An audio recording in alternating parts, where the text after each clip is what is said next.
Salut à tous, j'espère que vous allez bien. Aujourd'hui, on va faire ces petits croquants, ces petits biscuits. Franchement, je ne sais pas comment les appeler.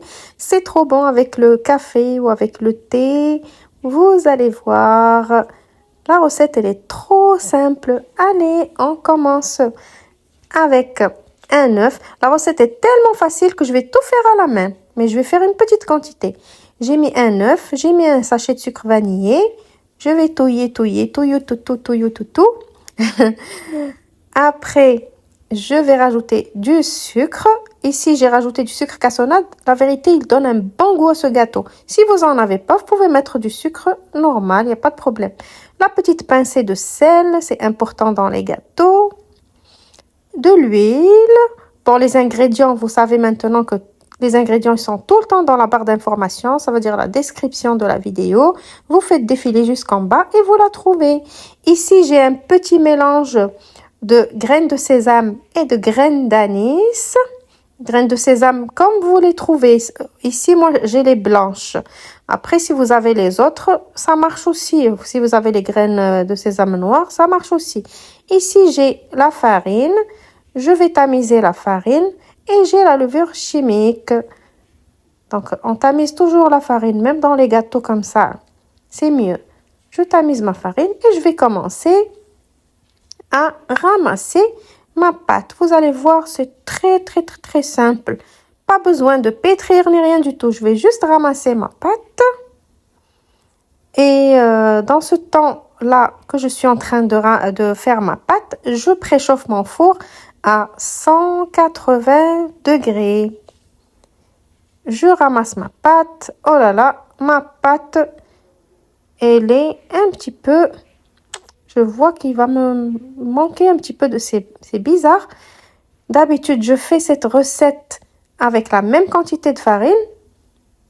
Et c'est tout le temps nickel. Là, je sais pas pourquoi, mes mains, elles sont toutes collantes. La pâte, elle est collante. Oh là là, je ne sais pas comment je vais faire. Mais franchement, oh là là, je crois que je vais jeter ma pâte. Regardez mes mains comme elles sont collantes. Attendez. Une pause s'impose. Tout d'abord, si tu es arrivé jusque-là et que tu n'es pas abonné, abonne-toi à la chaîne. Ça me fait plaisir et ça agrandit ma famille. Active la petite cloche pour recevoir les notifications des prochaines vidéos. Et n'oublie pas le petit like et le partage pour montrer ma chaîne à d'autres personnes pour pouvoir s'abonner à ma chaîne et pouvoir agrandir ma famille. Et pourquoi pas aller vers les 50 000, 100 000 abonnés. Je le mérite peut-être, non? Donc, je voulais dire, pourquoi j'ai dit peut-être je vais jeter ma pâte. Je reçois toujours les commentaires qui me disent ma pâte elle est pas réussie, il faut pas, les quantités de farine que vous avez dit c'est pas ça, ça marche pas. J'ai jeté ma pâte, mais vous êtes malade, il faut pas jeter la pâte, il faut juste rajouter un petit peu de farine comme je viens de faire ici. La farine entre par exemple, la farine de France, la farine de Canada, la farine d'Algérie, la farine de Tunisie, la farine de Suisse, la farine d'Allemagne, c'est pas la même. On n'a pas les mêmes farines. Il y a la farine qui peut absorber, il y a la farine qui peut ne pas trop absorber. Donc, pas de panique, rajoutez juste un petit peu de farine. Ou si vous trouvez que votre pâte elle est trop sèche, rajoutez un petit peu de liquide, un peu de lait ou un peu d'eau. C'est tout. Je ne sais pas pourquoi vous paniquez. Donc, vous avez vu ma pâte, comment elle était. Ça y est, dès que je l'ai ramassée, j'ai rajouté un petit peu de farine, j'ai rajouté encore 20 grammes. Et elle s'est ramassée, c'est tout, je ne l'ai pas pétrie. Maintenant, j'ai pris mon moule, j'ai mis du papier cuisson en dessous. Il vaut mieux mettre le papier cuisson. J'ai mis toute ma pâte comme ça. Vous voyez, je suis en train d'étaler ma pâte. Je l'ai étalée, vous avez vu. Maintenant, j'ai pris un jaune d'œuf et après, je vais venir faire la dorure sur ma pâte. Je fais la dorure.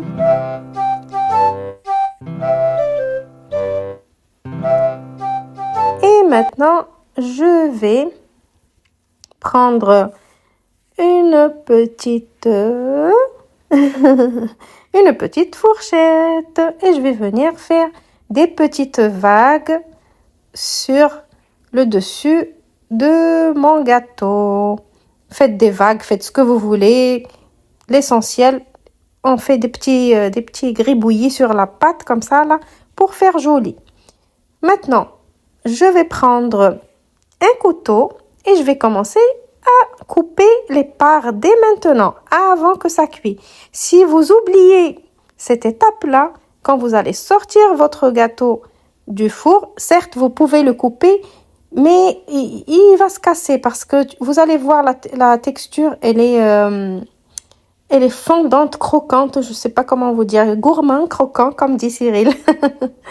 Donc, il vaut mieux couper comme ça, d'abord, avant la cuisson. Vous coupez les parts comme vous voulez. Moi, j'ai fait comme ça.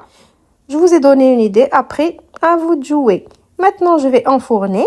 Regardez. Quand ça sort du four, regardez comme c'est beau. La couleur, elle donne trop envie. Dans le moule, comme ça, vous reprenez le couteau, vous le repassez là où on a fait tout à l'heure les entailles avant de le faire cuire. Regardez comment je fais. N'oubliez pas de me laisser des commentaires, surtout quand vous avez testé la recette. Vous savez pourquoi? Parce que ça encourage d'autres personnes à tester la recette.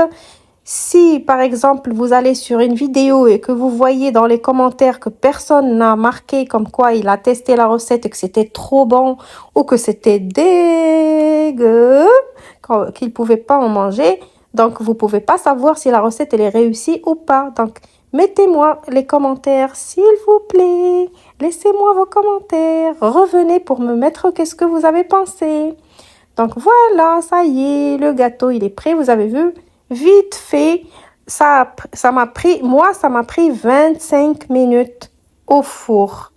Je les mets au milieu du four à 180 degrés Celsius et c'est cuit pendant 25 minutes, pas plus. Après, bien évidemment, mon four, c'est pas le vôtre. Donc, chacun son four, les fours, ils sont différents en fait. Et ça, je vous le dis depuis que j'ai commencé cette chaîne. Surveillez quand même vos gâteaux, vos plats et tout ça. Là, on n'a pas vraiment la même température du four. Voilà, ma vidéo, elle est arrivée à sa fin. Vous avez vu le gâteau, comment il est? Il est croquant et il est fondant. Mais ça, vous pouvez pas le savoir si vous le testez pas. J'attends vos retours. Je vous dis à la prochaine recette. Au revoir et n'oubliez pas ce qu'on a dit tout à l'heure. Abonnez-vous.